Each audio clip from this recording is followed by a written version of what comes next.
The desert heat shimmered off the firing range, twisting the air like a mirage. A line of Navy SEALs stood in loose formation, rifles slung over their shoulders, boots grinding the sand beneath them. Their commander, Lieutenant Commander Rains, checked his watch for the third time. The schedule said a civilian observer was being escorted in. Some dignitary's nephew, he guessed. But when the Humvee finally rolled up, it wasn't a man who stepped out. It was a boy. He couldn't have been older than 12. The uniform blouse hung off him like an oversized coat, sleeves rolled past his wrists. His hair was a tousled mess, his expression unreadable, calm, almost clinical. He stopped a few feet from the line and looked around, eyes moving with deliberate precision, as if cataloging every rifle, every distance marker, every gust of wind. The murmurs started immediately. "You've got to be kidding," one of the operators muttered. Chief Dalton, a broad-shouldered veteran with a scar across his cheek, barked a laugh. "Bring your kid to work day, huh? Who's next, the Boy Scouts?" Rains raised a hand for quiet. "Enough. This is Eli Ward. He's cleared to observe today's long-range qualification. His father served with honor." He didn't elaborate. He didn't need to. Everyone on that range knew the name Ward. Chief Petty Officer Marcus Ward, a legend in their ranks who died during an extraction in Kandahar. The mood shifted slightly, though the amusement still lingered behind some eyes. Eli gave a polite nod, but said nothing. He walked toward the nearest table, studying the Barrett MRAD laid across it. His small fingers brushed the rifle's chassis with surprising familiarity. "You use Lapua Magnum rounds?" he asked quietly. Rains blinked. The question was exact, technical, too specific for a casual observer. Dalton smirked. "Kid, you even know what that means?" Eli looked up at him. "It means your muzzle brakes misaligned by about 2 degrees. That's why your scope's been off by half a click." A few of the men chuckled. Dalton's grin faltered. He crouched beside the boy, tapping the rifle's side. "Tell you what, sharpshooter, why don't you show us how it's done?" His tone dripped mockery. Rains opened his mouth to intervene, but Eli was already lowering himself to the firing position. The motion was smooth, practiced. The rifle looked enormous in his grip, but his posture was perfect, cheek welded, elbow braced, spine angled with mechanical precision. The laughter faded into curious silence. Eli's breathing slowed. The desert wind tugged at his hair, whispering across the range. He adjusted the scope a fraction of an inch, fingers steady.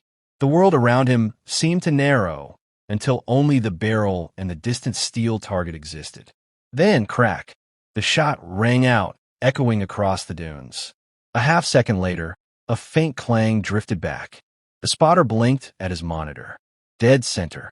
Someone cursed under their breath. Eli didn't react. He ejected the casing, chambered another round, and fired again. Crack! Clang! Another perfect hit. Then another. And another. 12 rounds. 12 flawless impacts. The SEALs stared in disbelief. Dalton stepped forward, jaw tightening. "No way. He's just lucky, fluke shots." Rains raised a hand. "Hold on." He checked the data feed from the spotting system. The patterns were identical.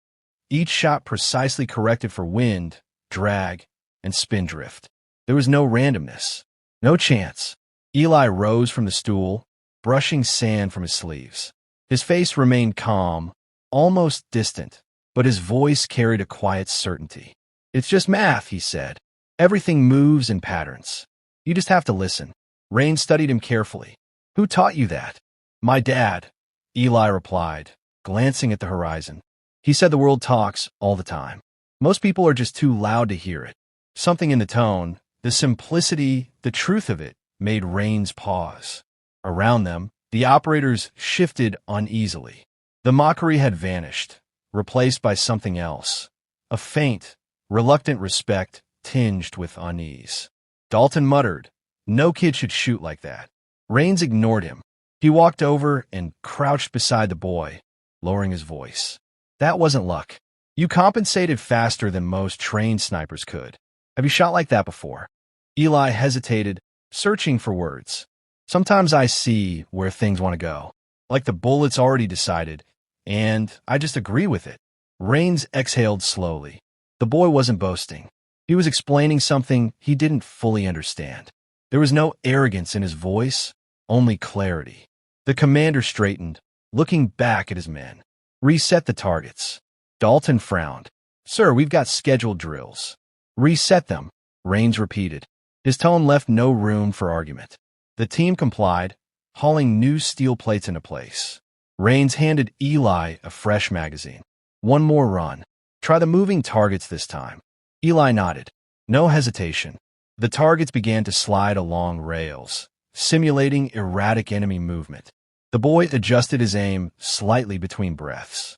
Crack, crack, crack. Every shot struck home. Even the fastest targets fell in sequence.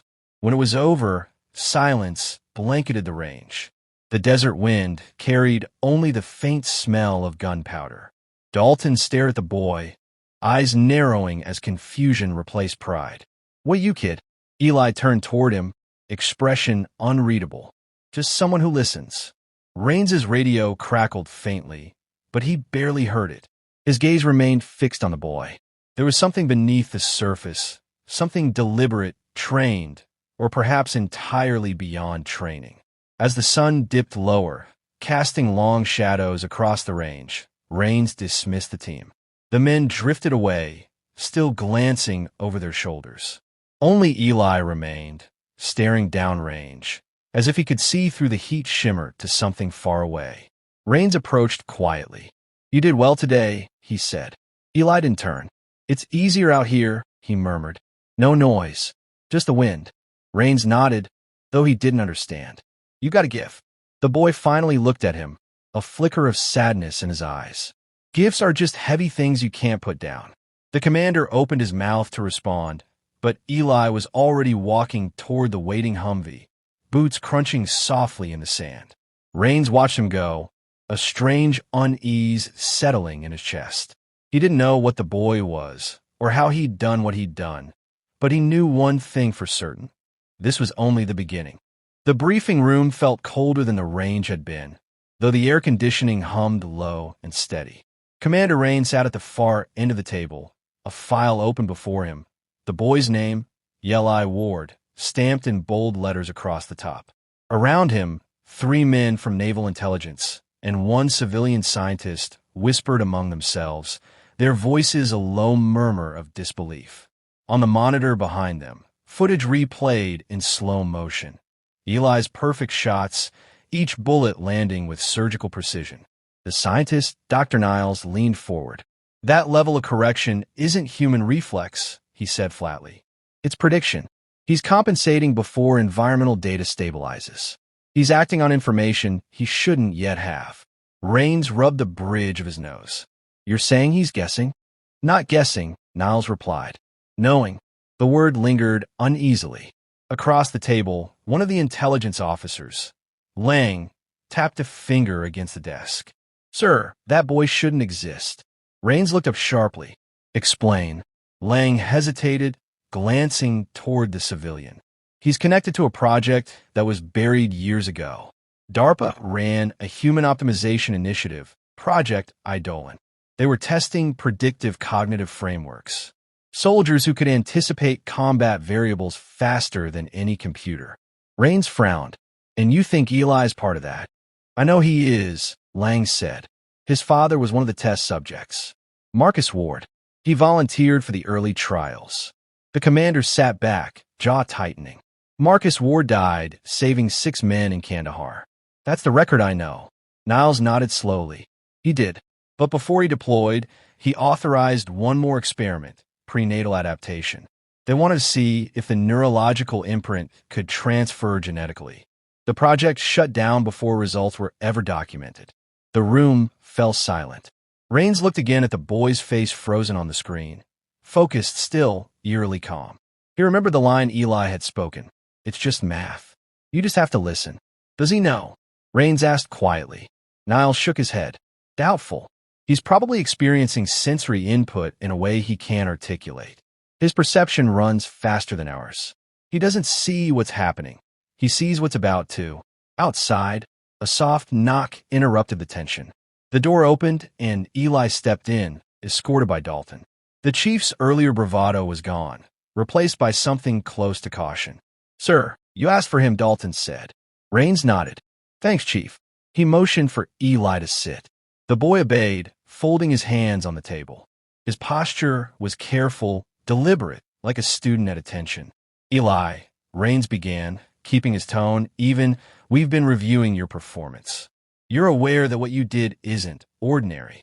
The boy looked down, silent for a long moment. "I didn't mean to make anyone angry," he said finally. "No one's angry," Rains replied. "We just want to understand. How did you learn to shoot like that?" Eli's brow furrowed. "My dad used to take me to the range. He said it wasn't about hitting the target. It was about knowing where it would be when you fired. The air tells you, if you pay attention." Dr. Niles leaned forward, curiosity overcoming restraint. "Can you describe what you feel before you take a shot?" Eli hesitated. "It's like everything slows down. The wind bends, the dust shifts, and I can see where things will land. It's not magic. It's just there, waiting to be seen." Rains watched him closely. There was no arrogance in the boy's voice, only quiet conviction. He wasn't boasting. He was describing a reality invisible to everyone else. Lang whispered something to Niles, who nodded grimly. Rains caught it anyway, Neuralink resonance. He'd had enough of the murmuring. "Whatever theory you have, save it," Rains said sharply. "This is a child, not a weapon." Dalton shifted uncomfortably behind the boy. "With respect, sir, that's not how the brass will see it. Word's spreading already. Every sniper unit's talking about him. They'll want to test him again." Eli looked up, his expression tightening. "I don't want to be tested," he said softly. Rains met his gaze. There was fear there, not of failure, but of being seen too clearly. "You won't be," Rains said. "Not if I can help it." Niles exhaled, his tone almost pleading. "Commander, you can't hide this. If he's what we think he is, his brain could change everything we know about human computation. We're talking about predictive processing, biological foresight. Do you understand what that means?" "I understand exactly what that means," Rains said. "It means another kid loses his childhood because a bunch of scientists can't see past their data." The silence that followed was thick. Eli watched them all, his eyes scanning their faces like he was reading something unseen. Finally, he whispered, "You're scared." Rains turned to him. "Of what?" "Of what happens if I'm real," Eli said simply. Dalton swallowed hard. "You're damn right about that." Rains dismissed the room with a curt gesture. The others filed out reluctantly, their whispers trailing behind. When the door shut, only he and Eli remained. "You know, your father saved my life once," Rains said. "He used to say the trick to surviving wasn't strength. It was seeing the moment before it happened. Guess he passed that on." Eli tilted his head. "He told me the same thing." Rains studied him for a long moment, then leaned forward. "Listen, kid, whatever they say about you, remember this. You're not a project. You're a person. Don't let them convince you otherwise." Eli's lips curved into the faintest smile. "That's what Dad said too." Outside, the sun had slipped below the horizon, and the desert had turned to shadow. The hum of the base lights filled the silence. Rains walked him to the door, pausing before opening it. "Tomorrow, they'll want to see more. You don't owe them anything, understood?" Eli nodded once. "But if they ask," he said quietly, "I'll show them anyway." Rains frowned. "Why?" The boy's answer was steady calm. "Because if I don't, they'll keep guessing. And when people guess, they make mistakes." For the first time, Rains felt a flicker of unease. Not about what Eli could do, but about how effortlessly he seemed to understand human fear. As the door closed behind the boy, Rains stood alone in the dim light, staring at the empty chair where Eli had sat. The world suddenly felt smaller, as if something vast and invisible had just shifted beneath its surface. He didn't know what tomorrow would bring, but he knew one thing with certainty. The boy's story was far from over. The dawn broke sharp and colorless over the desert, the kind of morning that felt scraped clean of sound. Commander Rains stood at the edge of the range, a coffee gone cold in his hand, watching engineers set up the new course.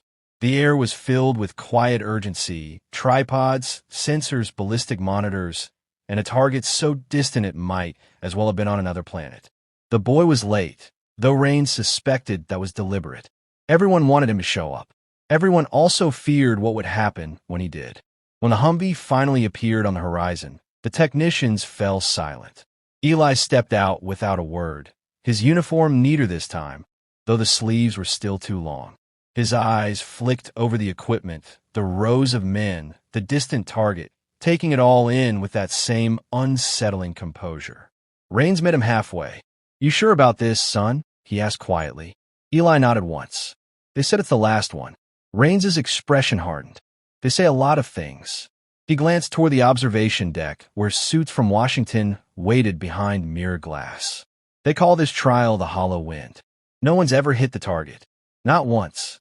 The boy looked out across the dunes. "Then it's just waiting for someone who can." Rains almost smiled. The confidence wasn't arrogance. It was something else, something deeper. The boy didn't believe he could hit the target. He already knew he would. Technicians handed over the rifle, a modified anti-material platform built for extreme range. The scope shimmered faintly in the sunlight, calibrated for 3 miles of atmospheric distortion. Eli ran his fingers along the barrel, murmuring something under his breath, almost like a prayer. Then he lay down behind the weapon, settling into position. The wind shifted. Sand hissed across the range. Rain stepped back, folding his arms. A spotter beside him muttered readings under his breath. Crosswind 20 knots, temperature 92 degrees, humidity low. The data didn't matter. No computer could predict wind like this. But Eli wasn't a computer. He exhaled slowly, steady as a metronome. The range fell silent. Even the air seemed to pause. Then the boy's eyes changed, his pupils constricting, focus narrowing until there was only one line of motion, one invisible path threading the horizon. He pulled the trigger. The recoil thundered through the ground. A second passed, then another. The spotter's monitor blinked, searching for impact data. When the screen resolved, no one spoke. The round had hit dead center, 3 miles out, through wind and heat distortion, a perfect strike. Someone whispered a curse. Another whispered, "That's impossible." Eli rose slowly, blinking as though waking from a dream. "It wasn't impossible," he said softly. "Just complicated." The suits from the observation deck descended, their polished shoes kicking up sand. Dr. Niles was among them, carrying a clipboard he barely looked at. "Extraordinary," he said, eyes gleaming. "You've done what no one else could." Eli stepped back, uncertain. "It's not a trick," he said. "You asked me to shoot, so I did." Niles smiled, the kind of smile that never reached the eyes. "You've done more than shoot, Eli. You've changed everything we thought we knew about human potential. With training, we could replicate." "Enough," Rains cut in. His voice cracked through the air. "He's a kid, not your test subject." Niles turned to him. "You don't understand, Commander. His neural pattern isn't just faster, it's predictive. He's seeing probability as certainty. Do you realize the military implications?" "I realize you're trying to turn a child into a weapon," Rains said coldly. Eli stood between them, his expression tightening. "You're both wrong," he said quietly. "I don't see probability.